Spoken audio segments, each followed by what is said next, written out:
तो बच्चों, आज की इस नई वीडियो से हम शुरू करने जा रहे हैं अपना नया ज्योग्राफी का चैप्टर मैन्युफैक्चरिंग इंडस्ट्रीज़। तो सबसे पहले समझते हैं ये शब्द मैन्युफैक्चरिंग का मतलब क्या है। Production of goods in large quantities after processing from raw materials to more valuable product is called manufacturing. मतलब जब हम रॉ मटेरियल को मोर वैल्यूएबल प्रोडक्ट यानी कि उससे ज़्यादा वैल्यू वाले प्रोडक्ट में कन्वर्ट करते हैं लार्ज स्केल पर, तो उसे हम मैन्युफैक्चरिंग करना कहते हैं। इनका मोर वैल्यूएबल प्रोडक्ट से मतलब है कि जैसे कि कोई कंपनी है जो आटा बना रही है, तो वो डायरेक्ट तो आटे से बिस्किट नहीं बना रही है, पर वो गेहूं से आटा बना रही है। तो गेहूं से ज़्यादा वैल्यूएबल गुड हमारा आटा है, तो इसलिए वो भी मैन्युफैक्चरिंग कहलाएगी, क्योंकि वो गेहूं रॉ मटेरियल का यूज़ करके उससे मोर वैल्यूएबल प्रोडक्ट आटा बना रही है। अब यहीं पे एक नोट है इंपॉर्टेंट, पढ़ लेते हैं। Manufacturing sector is considered as backbone of development. तो मैन्युफैक्चरिंग सेक्टर ही हमारी कंट्री को बैकबोन ऑफ डेवलपमेंट माना जाता है कि अगर ये नहीं होगा तो डेवलपमेंट नहीं होगा या रुक जाएगा। तो कितना इंपॉर्टेंट है मैन्युफैक्चरिंग इंडस्ट्रीज हमारे लिए। तो चलिए समझते हैं आगे। अब मैन्युफैक्चरिंग में कौन कौन लोग काम करते हैं, क्या क्या होता है, इसके बारे में समझते हैं। तो जो लोग सेकेंडरी सेक्टर से जुड़े होते हैं, जैसा कि हमने इकोनॉमिक्स में पढ़ा था अपने, कि जो लोग सेकेंडरी सेक्टर में काम करते हैं, सेकेंडरी सेक्टर में क्या होती है, इंडस्ट्रीज़ होती हैं, तो वही लोग मैन्युफैक्चरिंग इंडस्ट्रीज़ में भी काम करते हैं। तो मैन्युफैक्चरिंग इंडस्ट्रीज़ वो इंडस्ट्रीज़ होती हैं जहाँ पर हम रॉ मटेरियल से फिनिश गुड को बनाते हैं। ठीक है। अब यहाँ पे एक और नोट है, इसे समझते हैं। The economic strength of a country is measured by the development of manufacturing industries.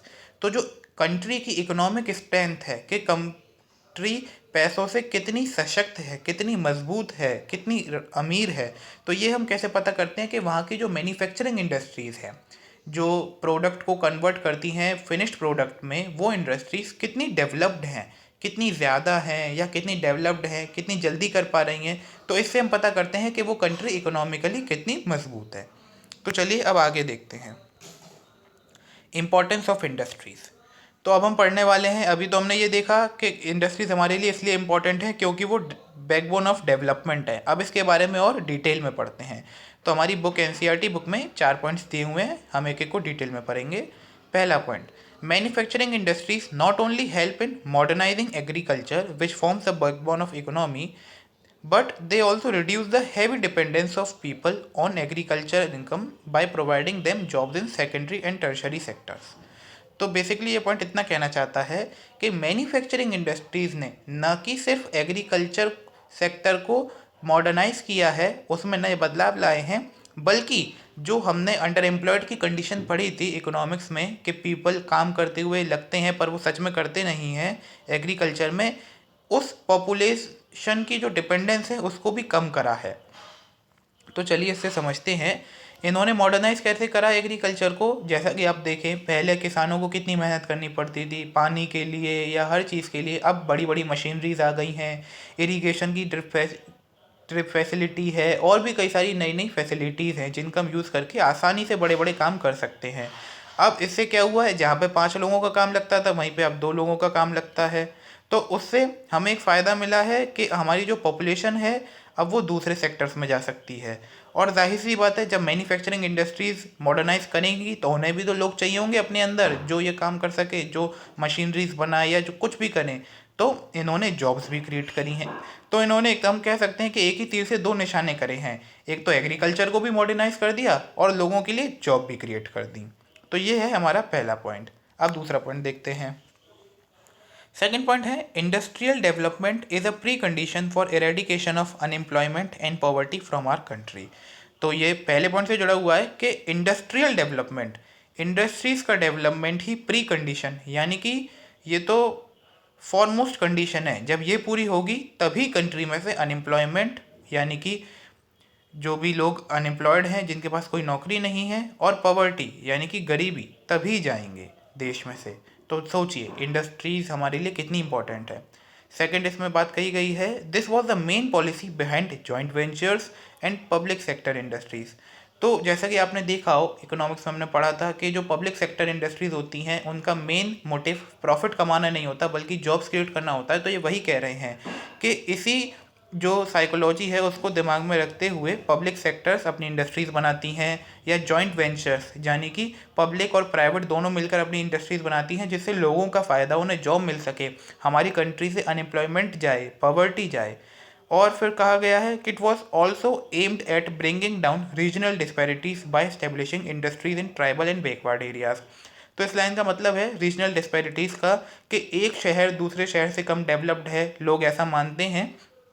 तो उस चीज़ को ख़त्म करने के लिए भी मैन्युफैक्चरिंग इंडस्ट्रीज़ बहुत ज़रूरी है, क्योंकि जैसा कि आप देखें जहाँ इंडस्ट्रीज़ जाएंगी तो वहाँ पे डेवलपमेंट अपने आप शुरू हो जाएगा, लोग आएंगे, बसेगा शहर, अच्छी अच्छी सुविधाएं आएंगी, जिससे कि सब चीज़ें डेवलप होंगी। अभी हम आगे इसको और डिटेल में समझेंगे। तो ये था दूसरा पॉइंट, जिसमें सिर्फ हमें इतना बताया गया है कि इंडस्ट्रियल डेवलपमेंट इसलिए ज़रूरी है क्योंकि वही हमारी कंट्री से अनएम्प्लॉयमेंट और पॉवर्टी को हटाएगा। अब तीसरा पॉइंट समझते हैं। Export of manufactured goods expands trade and commerce and brings in much needed foreign exchange। तो इस पॉइंट का मतलब है कि देखिए, हमने अपनी इंडस्ट्री से गुड्स बनाया, अब जितना हमें इस्तेमाल करना होगा उतना हम कर लेंगे, अब जो एक्सेस होगा उसे हम बाहर ट्रांसफ़र कर देंगे, विदेशों में बेच देंगे। तो उससे क्या होगा, हमें फॉरेन मनी मिलेगी, फॉरेन एक्सचेंज मिलेगा, जिससे हमारी कंट्री और अमीर बनेगी। तो सोचिए फॉरेन एक्सचेंज हमारी कितनी, कंट्री के लिए कितना ज़्यादा इंपॉर्टेंट है। जैसा कि आप सभी जानते होंगे कि कंट्री अमीर जब ही मानी जाती है जितना जिसके पास ज़्यादा फॉरेन एक्सचेंज होता है, तो हमारी कंट्री को ही फॉरेन एक्सचेंज प्रोवाइड कराएगा, इसलिए हमारे लिए इंडस्ट्रीज इंपॉर्टेंट हैं। तो इस पॉइंट में बस इतना ही था। अब हम चौथे पॉइंट की ओर चलते हैं। Countries that transform their raw materials into a wide variety of finished goods of higher value are prosperous. India's prosperity lies in manufacturing and diversifying its manufacturing industry as quickly as possible। तो इस line का मतलब है कि जो countries अपने raw material को transform करती हैं हायर वैल्यूएबल प्रोडक्ट में, जिसकी रॉ मटेरियल से ज़्यादा वैल्यू हो, वो कंट्री ज़्यादा प्रॉस्परस होती हैं, खुशहाल होती हैं, अमीर होती हैं। तो जैसा कि मैंने आपको शुरुआत में भी बताया था कि रॉ मटेरियल से जब हम एक मोर वैल्यूएबल प्रोडक्ट बनाते हैं तो उसमें हमें ज़्यादा प्रॉफिट मिलता है, हमारी प्राइस उस वैल्यूएबल प्रोडक्ट की रॉ मटेरियल से ज़्यादा होती है। जैसा कि आप अगर इमेज में देखें तो नीचे एल्यूमिनियम की एक इमेज है और एक तरफ यूटेंसिल्स हैं। तो एल्यूमिनियम की कॉस्ट 10 रुपीज़ है और एल्यूमिनियम की कॉस्ट 50 रुपीज़ है। तो देखिए दोनों में कितना ही फ़र्क है कि रॉ मटेरियल और मोर वैल्यूएबल प्रोडक्ट में 40 रुपीज़ का डिफरेंस है। तो ये हमारा प्रॉफिट हो सकता है। अब अगर हम अपनी कंट्री में ही टोटल ये प्रोसेस पूरा करेंगे रॉ मटेरियल से फिनिश्ड प्रोडक्ट वाला, तो हम डायरेक्टली और प्रॉफिट कमा सकते हैं।